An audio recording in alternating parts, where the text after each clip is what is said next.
Hello, hello, hello. This is Sir David the Bard. I'm coming to you out of St. George, Utah. I was hiding in the St. George Temple. They make you take your shoes off there, and I was just stealing different people's shoes because they were better than mine, and they caught my ass. So, I've been down there in the St. George Temple and Bishopric and Rick, and they've been, torturing me with making me either go back to church or second circumcision. I took the circumcision. I ain't going back to the Mormon church. Anyway, I don't leave for long periods of time unless it's somewhat of an emergency, which it was. And I don't know what section of the emergency would be interesting to you people. Anyway, I got a call at midnight. I'm not going to give any names. I'm not going to jail. I'm not a crook. What an ass. Anyway, I'm not going to go live with Nixon. I got a call at midnight and said, we're in fear of our lives. I said, what are you, my fan club? I go, no. It was a person that I'm close to that has a family. Well, a short story long, I got in my car. I drove from Gorda. I was in Gorda, California, Gorda. I almost bought that town 20 years ago. Me and three friends. I had the idea. They had the money, and it was for sale, and we were going to buy the whole town. But anyway, I drove from Gorda down to St. George, or up to St. George, and went to this person's house. Now, here's what they had. They had drug addicts. Her brother living in her basement. Now, the drug addict by himself ain't that bad, but when you have the wife move in, and she's a drug, now you're a drop-in center for drug people.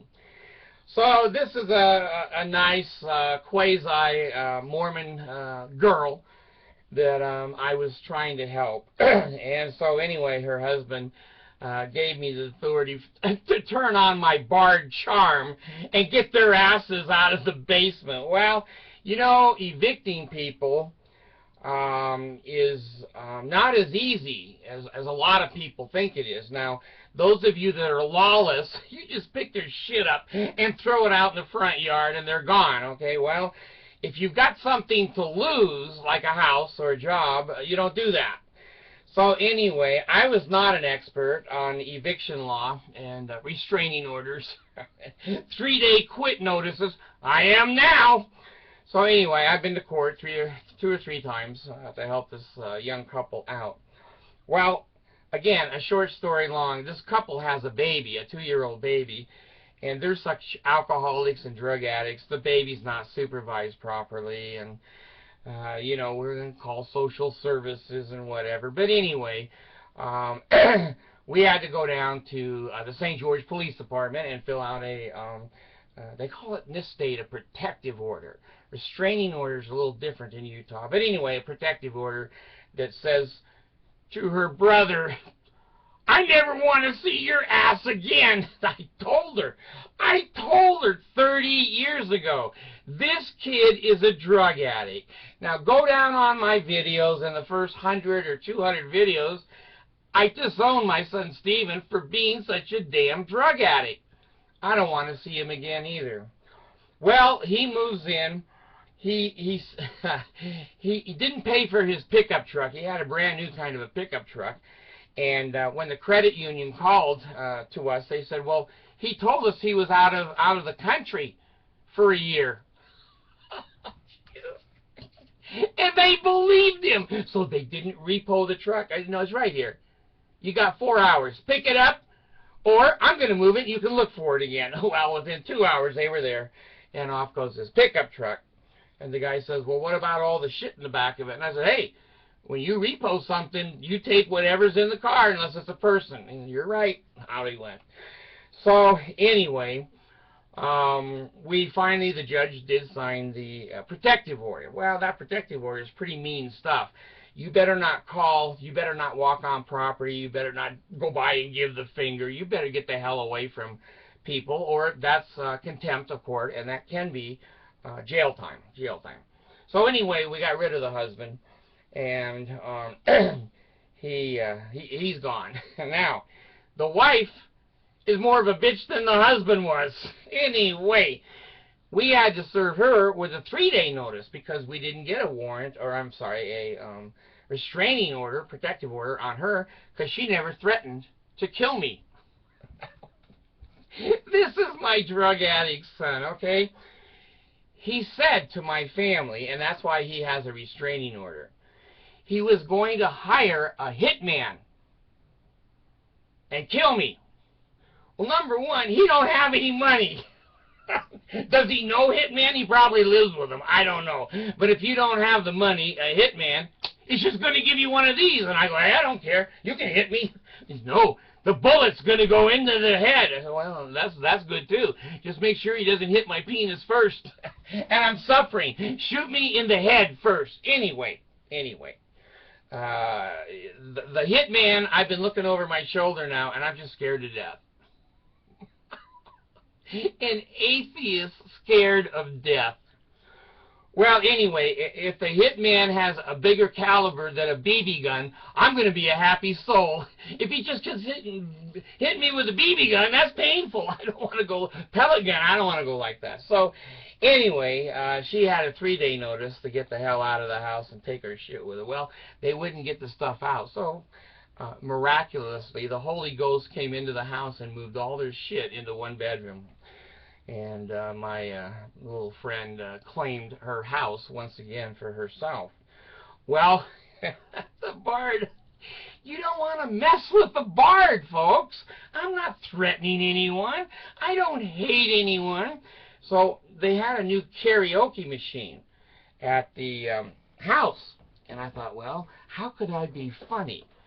And so what I did is I sat on the couch with the karaoke machine turned all the way up. And I'm sorry I make that thing with my lips. Somebody said they didn't like that. You know what? Get the hell off of my channel. Anyway, I had the karaoke there, and I had him play Michael Jackson. I'm bad. Okay? Well, she had to keep walking by me with big boxes and all her clothes. And China, yeah, bottles from China, the liquor store China. Well, anyway, I started, because we're in a fairly large, big, expensive neighborhood, I start screaming, "You're bad! You're bad! Everyone knows you're bad. You have no driver's license. You have no home. You don't watch your kid. You're bad. You're bad." And she had to put up with that. She's vacating the house. Well, anyway, I have a movie of that, and I know a lot of you would like to see it, but it has Michael Jackson's copyrighted songs on it, and I can't do that. That would be a good excuse to shut down the Bard. So anyway, I just want to tell you how funny it was, and then these people are the most criminally minded people I have ever met in my life. And guess who shows up to move them?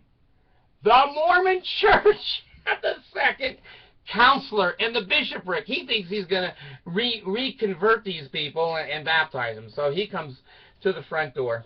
He knocks on the door. He says, well, we're here to move Jessica. I can use her first name. We're here to move Jessica out of here. I said, great. You can go downstairs there and get her stuff and get it out of the house. So he starts to come through the front door. And I put my hand. So, whoa. You don't come through the front door. You go through the garage. That's where the furniture is. That's where Jessica is. You're very welcome to be over here, but you're not welcome to come through here. Oh, my God. When you're a Mormon authority, no one talks to you like that except the Bard. So anyway, well, okay. Okay, go to the side. I don't want anyone coming through this house and picking up stereos and, you know, all of the paraphernalia, cell phones and whatever. So anyway, he worked for like 3 hours, him and 2 or 3 boys and a girl, cleaning out one room. And so she's trying to make this nice impression on this Mormon idiot who's, you know, was burning by the Spirit in his pants.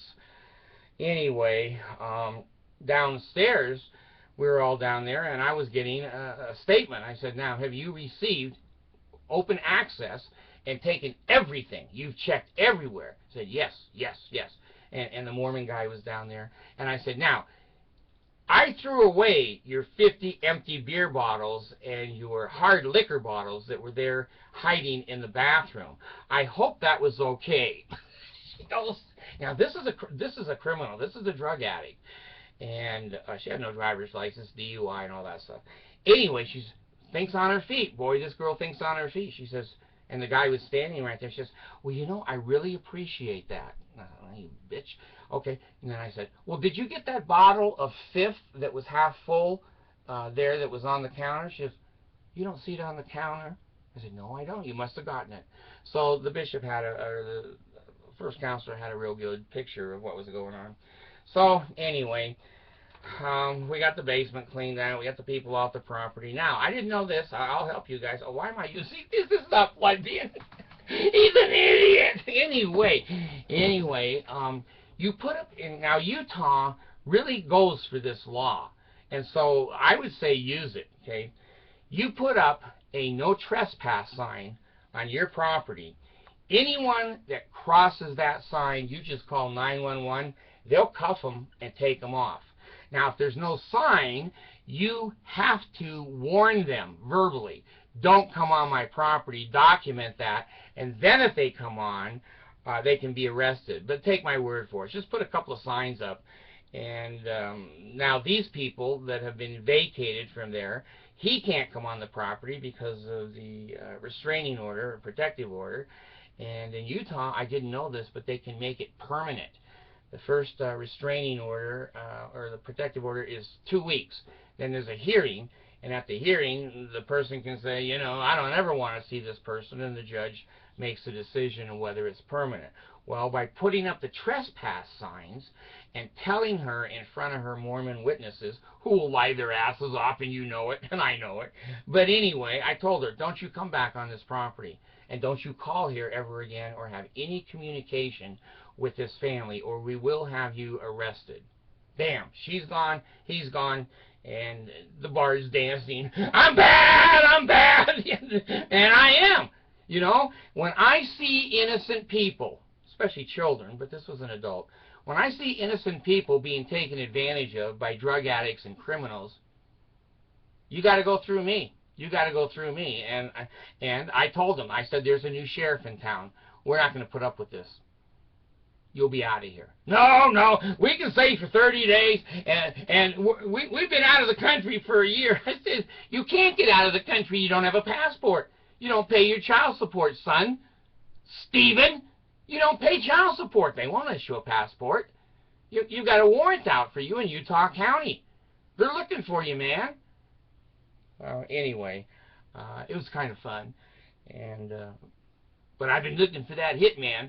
I just put him in with the rest of the Danites. It doesn't make that much difference. They're looking for me too. Thanks.